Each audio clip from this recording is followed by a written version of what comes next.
신문 보면 가계빚 사상첫 1900조 돌파래. 이 1900조 돌파하는데 보면 요거 좀 이후에 나오겠지만 우리나라 같은 경우는 되게 뭐 1900조, 2000조 그런데 1900조를 넘은 거예요. 사상 처음으로 1900조 넘을 텐데 여기에 1100조 정도는 주담대예요. 주택담보대출. 800은 뭐 신용대출 플러스 기타 이렇게 되는 거예요. 그러면 우리나라는 거의 80%가 뭐가 되냐면요. 우리가 대부분의 대출들은 보면은 여기에는 이 1900조에는 뭐도 있냐면 우리가 물건 사잖아요. 할부하잖아요. 이런 것까지 다 들어가 있는 거라는 거죠. 왜냐하면 할부하는 것들도 현금 낸 게 아니잖아요. 그죠? 그리고 카드로 샀어요. 카드 비용을 우리는 그 다음 달에 갚거나 또는 나눠서 내잖아요. 이 비용까지 다 들어가 있는 거라는 거예요. 그 비용을 빼면은 좀 더 덜하겠죠. 그래서 일반적으로 통상적으로는 뭐라고 생각하시면 되냐면 주택담보대출로 한 80%, 신용대출로 한 20%라고 생각하시면 돼요. 여기는 주택담보대출, 신용대출하고 카드, 그리고 물건에 대해서 나중에 지불할 거 이런 모든 것들이 다 들어가 있기 때문에 1900조지. 일반적으로 주택담보대출, 그 다음에 80%, 신용대출 20%구나. 근데 주택담보대출은 주택을 살 때도 담보하지만 또 뭐도 있어요? 전세자금 대출도 같이 포함되어 있는 거예요. 그 1100조에는 주담대도 있지만 전세자금 대출도 있다라는 거.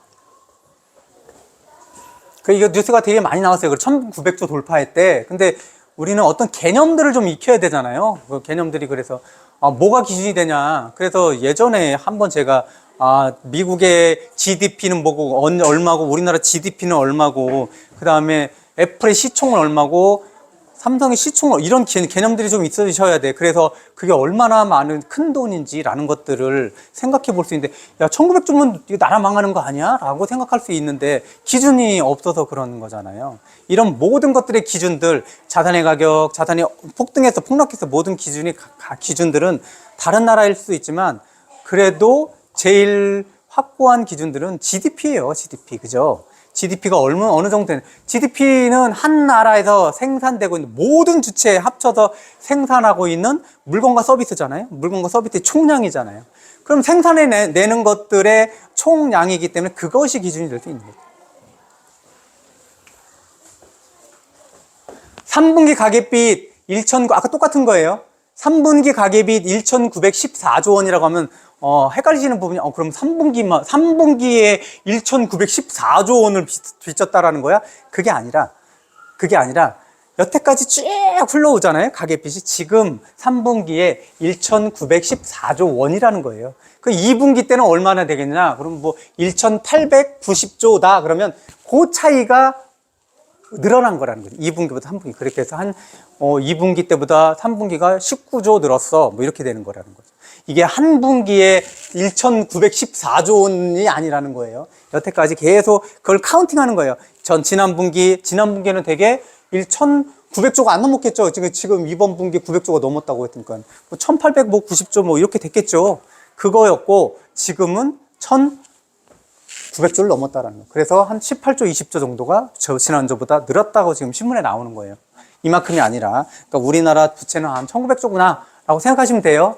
그 개념들을 잘 가지고 계셔야 돼요. 그 중에 주담대 얼마요? 110조구나. 주담대 110조구나. 1,100조구나. 1,100조. 그리고 나머지 뭐라고요? 신용 플러스 카드, 물건 미리 땡겨 산 거 이런 거 다 합치는 거예요. 그래서 여기에는 아까 요거 보세요. 뉴스 보면 여기의 중심은 1900조 돌파예요. 그렇죠? 여기의 중심은 뭘까요? 1900조 돌파인가요? 이 기사가 쓰고 싶은 거는, 여기 기사가 쓰고 싶은 거는 1900조 돌파라는 거죠. 가계대출 너무 늘어난 거 아니야? 여기에 포커스가 맞춰졌단 말이에요. 근데 이 기사의 포커스는 뭘까요? 이거잖아요. 집값 때문에 그런 거야. 서울 중심으로 해가지고 집을 많이 살려고 해서, 그것도 영끌해서 살려고 해서 1900조 돌파한 거야. 왜냐하면 주담대가 대부분 80%니까. 그럼 뭐예요? 타겟이 어디로 가는 거예요? 1900조 돌파에 갈까요? 수도권 영끌에 갈까요? 수도권 영끌에 간다라는 거예요. 이 기사가 얘기하고 싶은 건 여기가 아니라 여기라는 거예요. 그러면 어디예요? 이거 문제니까 이거 못하게 해야 되는 거 아니야? 나는 뒤에 읽지 않아도. 그러니까 뉴스가 같은 얘기를 해도 달라요. 지향점이. 뉴스가 제목만 보더라도 여기서 그냥 가계비 많이 늘어나네? 이 얘기를 하고 싶은 거고, 여기는 가계비 많이 늘어난 건 문제야. 근데 그 원인이 뭔지 알아? 야, 7, 8월 때 수도권에서 영끌에서 집을 엄청 샀대. 걔네들 때문이야. 뭐 이렇게. 그러면 뭐예요? 정부에서 명분이 서죠. 그러면은 못 사게 해야 되겠네? 이렇게 되는 거잖아요. 그러면 정부에서도 은행에 야, 너네 주담대 그만해줘야 되겠어? 라고 할 수 있는 명분이 생긴다라는 거죠. 기사를 끝에까지 다 읽을 필요는 없잖아요. 시간도 없는데. 그럼 그렇게 또 추측해 보시고 중요한 것들을 다시 한번 보세요.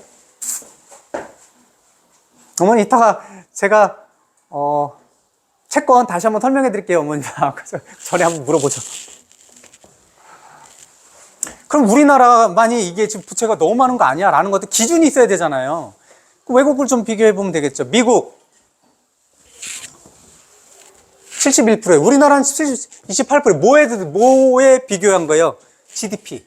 그렇죠? 한 나라가 생산하는 물건과 서비스의 총량. 이 GDP에 비했을 때 우리나라는 98.9%라는 거예요. 그렇죠? 98.9%. 그러면 대충 우리나라 GDP가 어느 정도인지 알겠죠? 아까 얼마였죠? 1900조 돌파했다니까 우리나라 GDP는 2000조 좀 넘겠네. 뭐 이렇게 생각하시면 되겠죠. 그죠? 2000조 넘는데 왜 그러냐면 우리나라 GDP는 사실 보면 올해 보면 지금 한 2400조 돼요. 2400조. 근데 왜 98%밖에 안 됐을까요? 아까 아직까지 남아있는 기간이 있잖아요. 그렇죠? 남아있는 기간이 있기 때문에. 그럼 평균 우리는 뭐라고 생각하냐면 우리나라 GDP 지금은 한 2400조 되는구나. 우리나라가 생산할 수 있는 게. 근데 그럼 GDP는 어느 정도씩 늘어나는 거야? 라고 생각하면 아주 뭐 여러 가지 아주 수십 년 전까지 하면 좀 복잡하니까 10년 전에 2014년에 GDP가 1600조 됐어요. 1600조. 근데 지금 얼마라고요? 2400조. 그럼 800조 늘었죠? 그럼 10년간 어느 정도 느는 거예요? 50%. 그러면 GDP는 한 50년간 50% 늘었구나라고 생각하면 잘 보세요. GDP가 그렇게 늘었어요. 뭐가 는 거예요? 물건과 서비스가 늘어난 거예요. 물건과 서비스.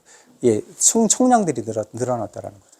그럼 우리의 경제 규모가 그만큼 늘어났다라는 거예요. 우리 경제 규모가. 그럼 우리나라의 경제 규모가 늘어났어요. 그럼 빚은 늘어날까요? 안 늘어날까요? 당연히 늘어나잖아요. 그렇죠? 당연히 늘어나는 거죠. 그러면 영국은 78.1, 미국은 71.8, 중국은 이렇게 낮은데 우리나라 문제이지 않아?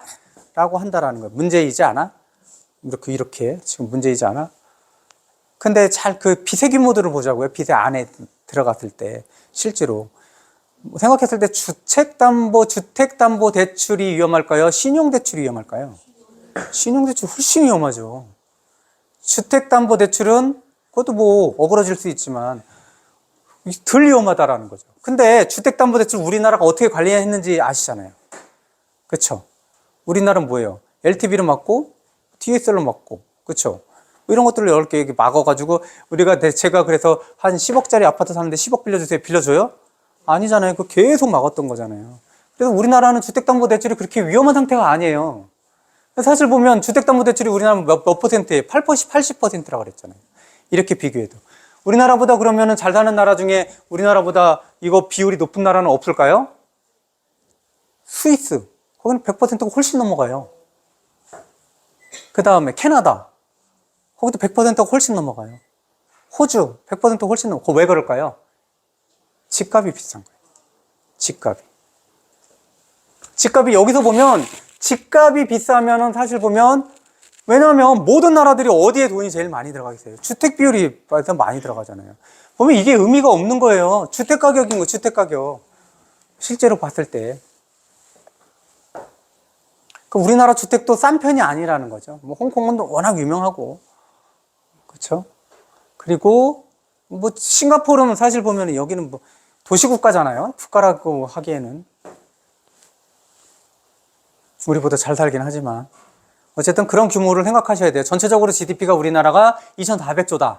그리고 보통 10년에 50% 정도 느는구나. 우리나라 기준으로. 그리고 우리나라보다 가계대출 비율이 높은 나라들이 있다. 스위스, 캐나다, 호주 있다. 우리나라 어마어마하게 위험하다라고 얘기하지만 실제로 우리나라는 관리되어 있는 주택담보대출을 가지고 있는 상황이다. 우리가 만약에 주택담보대출이 무너지면 뭐도 무너질까요? 대기업? 무너지겠죠. 왜? 대기업도 지금 이자 못 갚는 상황들이 벌어지고 있잖아요. 대기업이. 그럼 대기업이 그런데 중소기업은, 그 다음에 영세 소상공인 같은 경우는 더 하잖아요. 지금 그게 문제, 주택담보대출이 문제가 아니라 그쪽의 문제인데 그쪽의 문제들은 덜 얘기하죠. 자꾸. 여기까지 하겠습니다.